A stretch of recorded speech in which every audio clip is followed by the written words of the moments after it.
لله الكريم المنان على ما هدانا إلى الإسلام ووفقنا للإيمان، وأنزل هذا القرآن الكريم بالبرهان، وأرسل لنا أفضل الرسل بأفصح اللسان، فله الحمد والشكر على هذه النعم العظيمة والآلاء الجسيمة، والصلاة والسلام على خير خلق الله وخاتم رسول الله الذي قال ما اجتمع قوم في بيت من بيوت الله يتلون كتاب الله ويتدارسونه فيما بينهم إلا نزلت عليهم السكينة وغشيتهم الرحمة وحفتهم الملائكة وذكرهم الله فيمن عنده وعلى آله وصحبه ومن اهتدى بهديه. وبعد، فإننا في هذا اليوم سنبدأ في تفسير وترجمة سورة المدثر المكية، فلنبدأ من هناك. أعوذ بالله من الشيطان الرجيم. بسم الله الرحمن الرحيم. يا أيها المدثر قم فأنذر وربك فكبر وثيابك فطهر والرجز فاهجر ولا تمنن تستكثر ولربك فاصبر. فإذا نقر في الناقور فذلك يومئذ يوم عسير على الكافرين غير يسير. ذرني ومن خلقت وحيدا وجعلت له مالا ممدودا وبنين شهودا ومهدت له تمهيدا ثم يطمع أن أزيد. كلا إنه كان لآياتنا عنيدا سأرهقه صعودا. إنه فكر وقدر فقتل كيف قدر ثم قتل كيف قدر ثم نظر ثم عبس وبسر ثم أدبر واستكبر فقال إن هذا إلا سحر يؤثر إن هذا إلا قول البشر سأصليه سقر وما أدراك ما سقر لا تبقي ولا تذر لواحة للبشر عليها 19. وما جعلنا أصحاب النار إلا ملائكة وما جعلنا عدتهم إلا فتنة للذين كفروا ليستيقن الذين أوتوا الكتاب ويزداد الذين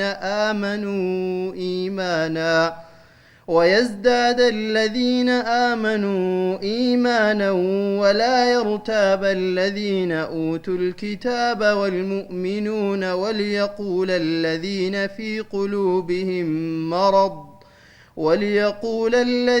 في قلوبهم مرض والكافرون ماذا أراد الله بهذا مثلا. كذلك يضل الله من يشاء ويهدي من يشاء وما يعلم جنود ربك إلا هو وما هي إلا ذكرى للبشر. كلا والقمر والليل إذ أدبر والصبح إذا أسفر إنها لإحدى الكبر نذيرا للبشر. لمن شاء منكم أن يتقدم أو يتأخر كل نفس بما كسبت رهينة إلا أصحاب اليمين. في جنات يتساءلون عن المجرمين ما سلككم في سقر قالوا لم نك من المصلين ولم نك نطعم المسكين وكنا نخوض مع الخائضين وكنا نكذب بيوم الدين حتى أتانا اليقين.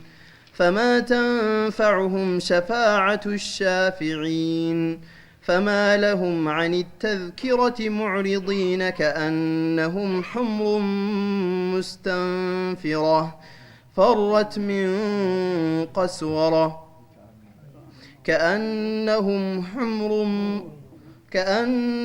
حمر مستنفرة فرت من قسورة بل يريد كل امرئ منهم أن يؤتى صحفا منشرة كلا بل لا يخافون الآخرة كلا إنه تذكرة فمن شاء ذكره وما يذكرون إلا أن يشاء الله هو أهل التقوى وأهل المغفرة جگرو بتا ما زي بهونه الله سبحانه من جمرو سورة المدثر مكية المدثر مكة يورد سورانات عندو مجمر أكبابي كمتت كسورة العالق قتلا يمتاچو سورانات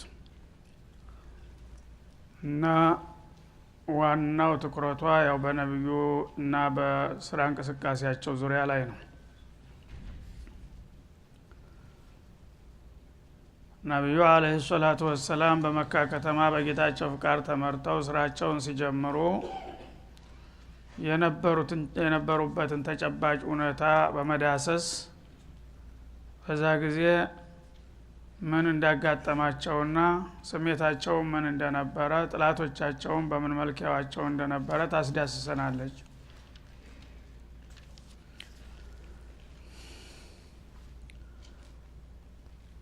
ያ አዩሃል ሙደሲር አንተ ተከናናቢው ሰውዬ ሆይ ይላል። በትናንትናው ዕለት በተመሳሳይ አልሙዘሚል ላይ እንዳሳለፍ ነው ሙደሲርና ሙዘሚል በቃሉ ነው እንጂ በሐሳቡ ብዙ ልዩነት የለውም። ሁለቱም ያው ጨርቅ ተከናንቦ የሚተኛ ሰው ማለት ነው። አንዳንዶቹ ፈርቅ ለማድረግ አልሙደሲር ማለት ቁጭ ብሎ የተከናነበው፣ አልሙዘሚል ማለት ተጠቅሎ የተኛው በሚል ለመለየት ይሞክራሉ። ዋናው ነገር ያው በሰበበ ኑዙሉ እንደተጠቀሰው ታውን ቀደም ነብዩ አለይሂ ሰላቱ ወሰላም ሪሳላው በጋር ሊመጣ 6 ወራት ያህል ሲቀር ሁቢበ ኢለይሂ الخላ ህዝብ መገለልና በራሳቸውና በከውኑ ዙሪያ ማሰብና ማስተዋልን እያበዙ መጡ። የሙጅተማዑል ጃሂልያ ድንቁርና የጨለመ ህብረተሰብ የሚሰራው የሚያወራው የሚንቀሳቀሰው ነገር ሁሉ የሚገለማና የሚያስቀይም ከመሆኑ የተነሳ ከሳቸው አስተሳሰብ ጋር የሚሄድ አልነበረም በተፈጥሮ ራሱ ማለት ነው። ስለዚህ እንዴት የሰው ልጅ በዚህ መልክ ይኖራል? ከዚህ የተሻለ መኖር አይቻልም ወይ የሚለው ብዙ ጊዜ ያሳስባቸው ነበር ማለት ነው። በዛ መሰረት በአካባቢ የሚሰሙትና የሚያዩትን ነገር እያስጠላቸው ሲመጣ ገለልተኝነትን መረጡና ተከተማ ወጣ ብለው በህፃንነታቸው ፍየል ሲጠብቁ የሚያቋት ዋሻ ነበረች። ጀበል ኑር የሚባለው ቦታ ላይ ጋሩ ሒራ ትባላለች። እዛች እየሄዱ ያድራሉ ማለት ነው፣ ይውላሉ። ቀስ በቀስ እንዳውም እስከ ሳምንት በዛው መቀጠል ጀመሩ። ኋላ ደግሞ እስከ ወር ድረስ ስንቃቸውን እያያዙ ይሄዳሉ። በርኮት ውሃ እንደገና ያው ተወሰነ ደረቅ ምግብ ይዘው ይሄዱና ጸጥ ባለበት ቦታ እዛ ሁኔታውን እያጠኑ ጌታቸውን እየተማጸኑ በመሰረቱ ያው ጌታ መኖሩን ያውቃሉ። ይህንን ምድር በዚህ መልክ ያነጠፍከው፣ ሰማይን ያንጣለልከው፣ ፀሐይና ጨረቃን በመቀያየር ሌትና ቀንን የምታነጋ የምታስመሸው ጌታዬ እንዳለህ አውቃለሁኝ። ግን ይህንን ዓለም ለምን ዓላማ እንደፈጠርከው አላውቅም። እኔ ደግሞ ምን ባረግ አንተን እንደማስደስት አይገባኝም እና ብትነግረኝና ብታሳውቀኝ ኑሮ ለአንተ አገልጋይ መሆኑ ደስ ይለኝ ነበረ እያሉ ይማጸኑ ነበር። በዚህ ሁኔታ ላይ እያሉ ያው ጅብሪል አሚን መጣ። አሁን ቀደም አልሙዘሚል ላይ እንዳሳለፍ ነው ተመቶ በድንገት እቅራ በማለት ትእዛዝ ሰጣቸው ማለት ነው። እኔ አልቀራም እያሉ ቢከራከሩም የሚለቃቸው አልሆነም። እየያዘ እየጨመቀ አስጨነቃቸው። በመጨረሻ አምስቱን አጫጭር አንቀጾች አስጨብጧቸው ሄደ። ከዛ በድንጋጤ እየተርበተበቱ ሲወርዱ መሃል ዳገት አካባቢ ላይ ሲደርሱ ያ ሙሐመድ አንተ ረሱሉላህ አላቸው፣ ባየር ላይ ማለት ነው። አንተ የአላህ መልእክተኛ ነህ፣ ወአነ ጅብሪል እኔ ደግሞ የሰማው ተወካይ ጅብሪል አሚን ነኝ በማለት ተጨማሪ ማብራሪያ ሰጣቸው ማለት ነው። ከዛ በድንጋጤ እየተርበተበቱ ወዲያው ቤታቸው ገቡና ዘሚሉኒ የድንጋጤ መንፈስ ያውባቸው ኸዲጃም ደነገጡ። ምን ሆንክ እያሉ ሲጠይቋቸው አይ አሁን ማነገር አልፈልግም ብቻ አሞኛል መሰለኝ ጨርቅ ደራርቡልኝና ልተኛ በማለት ተኙ። በዛ ሁኔታ ያው ተኝተው ሁኔታው ሲረጋጋ ተነስተው ያጋጠማቸውን ነገር ለባለቤታቸው ነገሩ። ኸዲጃም አረጋጓቸው። በተጨማሪም ደግሞ ያጎታቸው ልጅ የሚሆን ወረቃ ብኑ ነውፈል የሚባል የቀድሞ እምነት ባለቤት የሆነ ሰው ነበር። እሱ ዘንዳ ወሰዷቸው። እሱም አበሰራቸው ለትልቅ እድል እንደታጩ ማለት ነው። ከዛ በኋላ ወህዩ ለተወሰነ ጊዜ ተቋርጦ ቆየ። ለተሽዊቅ እንዲናፍቁና ጉጉት እንዲያድርባቸው ለማድረግ ማለት ነው። ከተወሰነ ቆይታ በኋላ እንደገና ከለታት አንድ ቀን ከቤት ወጥቼ እንዲሁ ስሄድ በሻሪያ ላይ የሆነ ድምጽ ሰማሁኝ ይላሉ ማለት ነው። በሚሰሙ ጊዜ ወደ ላይ ቀጥ ስል አየር ላይ በወንበር የተቀመጠ ግዙፍ የሆነ ፍጡር አየሁኝ እና ያ ኢህራእ መጥቶ ያናገረኝ መሆኑ ገባኝና በድንጋጤ ራሴን እግሮቼ መሸከም አቃተኝ። ባለሁበት ተወዘፍኩ፣ ተቀመጥኩኝ ይላሉ። አሁንም የድንጋጤው ስሜት እየናጣቸው ወደ ቤታቸው ተመለሱና ተኙ፣ ለሁለተኛ ጊዜ ማለት ነው። እዚያ ልክ እንደተኙ እቤት ድረስ ገፍቶ መጣና ያ አዩሃል ሙደሲር ያ አዩሃል ሙዘሚል የሚለው ያው በቅደም ተከተል በመደዳው ነው የመጡት ሁለቱም ሱራዎች ማለት ነው። ያ አዩሃል ሙደሲር ቁም ፈአንዚር አላቸው። አንተ ተከናናቢው ሰውዬ ሆይ እና አሁን ተከናንቦ የመተኛው ጊዜ አልቋል። ለትልቅ ኃላፊነት ታጭተሃልና የዛ አይነት ከባድ ስራ ያለበት ሰው የመተኛት አይጠበቅበትምና ባጭር ታጥቀህ ቆርጠህ ተነሳና ወገኖችን ታሉበት ጨለማ ዝቅጠት ለማውጣት ጥረት ማድረግ አለብህ የሚለውን ትእዛዝ ይዞላቸው መጣ ማለት ነው። እና ያው ነብዩን አለይሂ ሰላቱ ሰላም ለተሽሪፍ ነው አላህ ብዙ ጊዜ መዋጃሃ ኺጧብ በሚሆን ጊዜ በመታወቂያ ስማቸው አይጠራቸውም። ያው በማዕረግ ስም ነው የሚጠራቸው። ያ አዩሃ ረሱል ይላል፣ ያ አዩሃ ነብዩ ይላል፣ ያ አዩሃ ሙደሲር ያ አዩሃ ሙዘሚል። በዚህ መልክ ነው። ይሄ ራሱ ለሳቸው ልዩ ግምት የሚሰጣቸው መሆኑን ያመለክታል። ሌሎቹ ታላላቅ ነብዮችን ራሱ በመታወቂያ ስማቸው ነው የሚጠራቸው። ዩሱፍ አሪድ አን ሃዛ የሚላል ማለት ነው። ያ ሙሳ ያ ኢብራሂም ያ ኑህ ህቢጥ ቢሰላም ሚና እያለ ነው የሚናገረው ማለት ነው። ግን ነብዩን አለይሂ ሰላቱ ወሰላም በማዕረግ ስማቸው ነው የሚጠራው።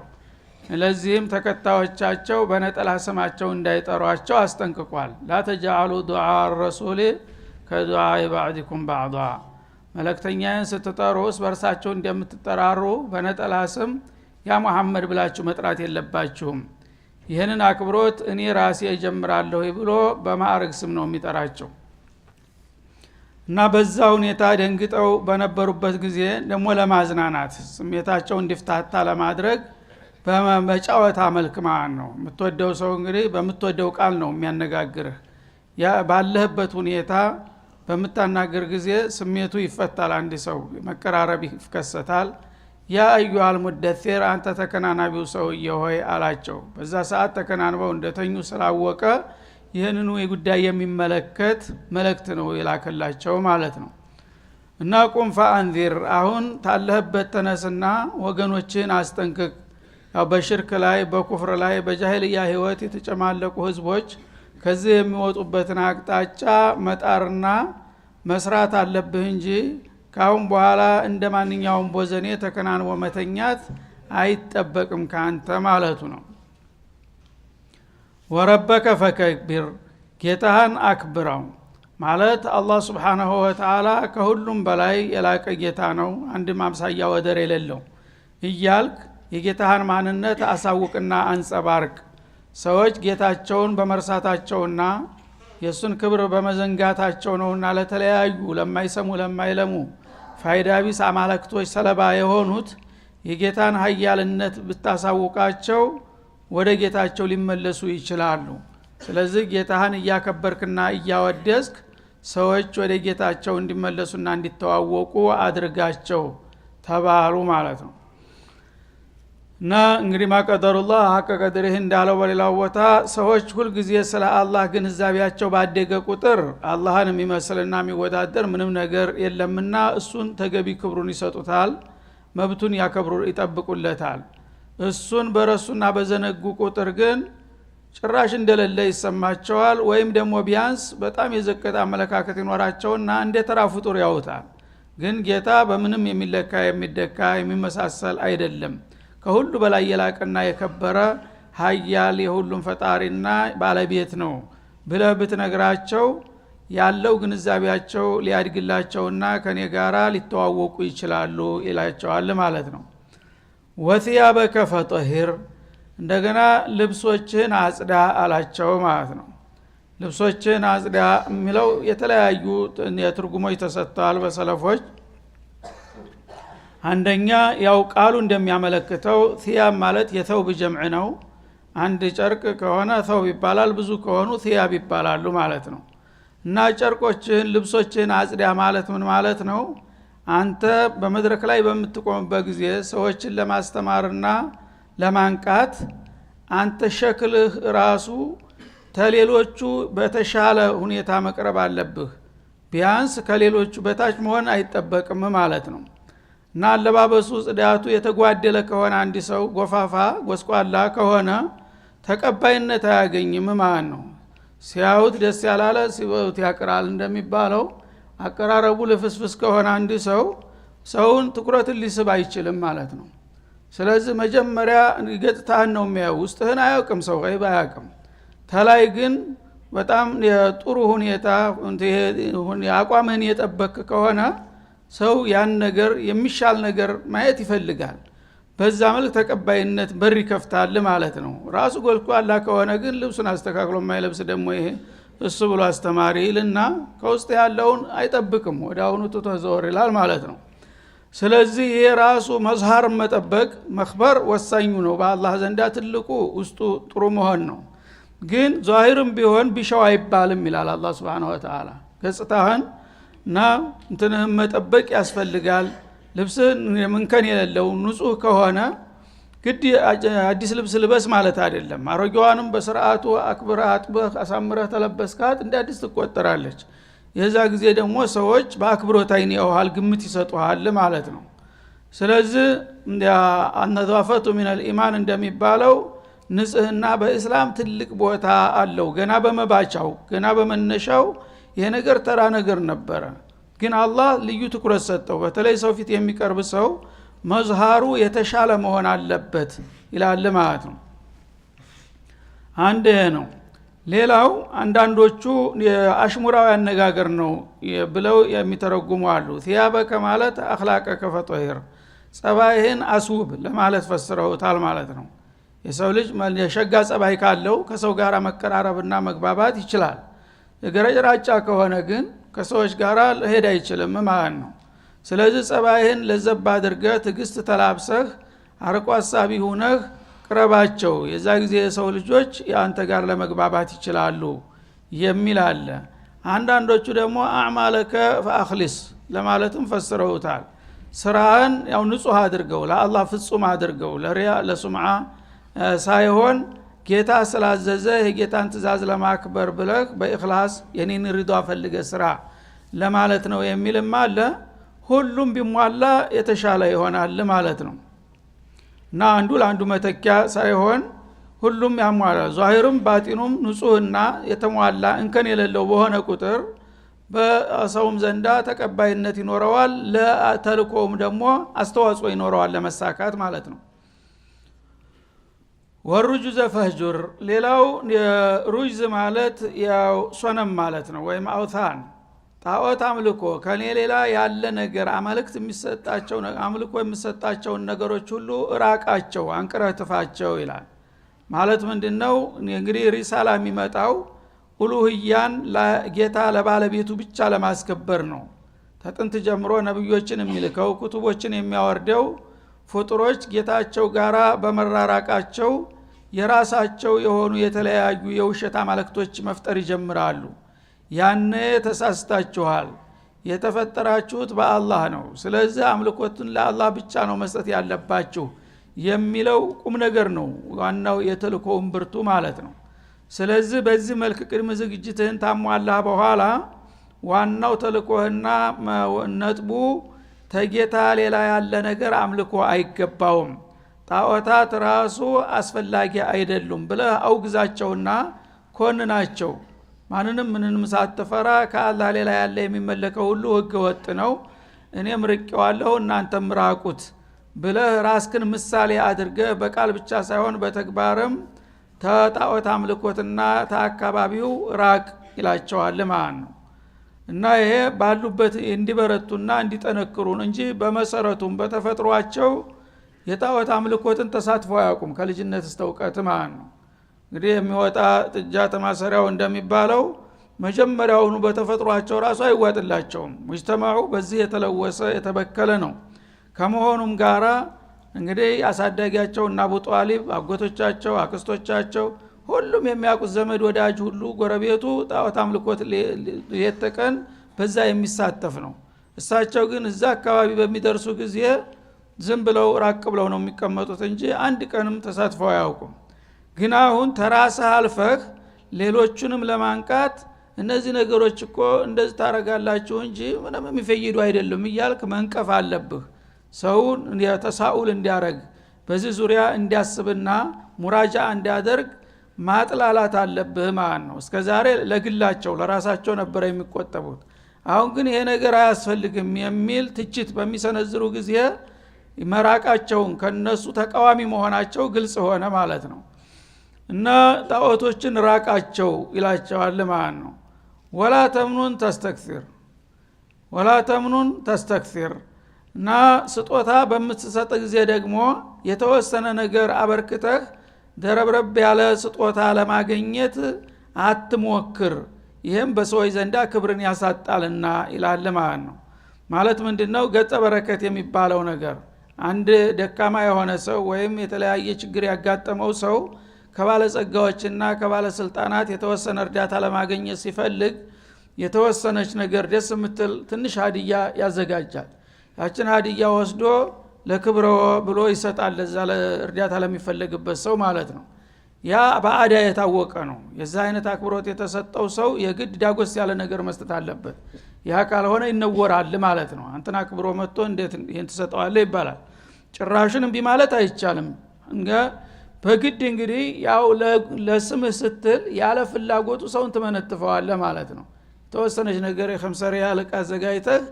እንግዲህ 300 400 ታገኝበት ሁኔታ ነው ማለት ነው ይሄ ከሆነ እጃዙር ለማኝ ነው ማለት ነው ዝም ብሎ በነፃ አንጣ ቢለው ላይስ አላህ ይስጥ ብሎ ሊሄድ ይችላል ማለት ነው ይሄ ግን ስልታዊ ልመና ነው በዚህ መልክ የተወሰነ ስጦታ አበርክተህ እንደገና በርከትና ዳጎስ ያለ ነገር ለማግኘት ይሄ አይነት ስራ እንዳትሰራ ይሄ አይነት ስራ በይሉንታ ለጉራ ተብሎ ይሰጣል መልስ መሰጠቱ አይቀርም ግን ሰው ይጠላል ያንና ያየ ይሄ ለማይመጣ በቃ ፈረደብኝ እያለ ነው የጎሪጥም ይሄ ማለት ነው እንደዛ እንዳታደርግ ይላቸዋል ማለት በማንኛውም መልኩ ክብራቸውን የሚያጎድፍ ነገር እንዳይታይባቸው ነው የሚፈልገው አላህ Subhanahu Wa Ta'ala هذا وصلى الله وسلم ቀጣውን በሚቀጥለው እንመለሳለን ኢንሻአላህ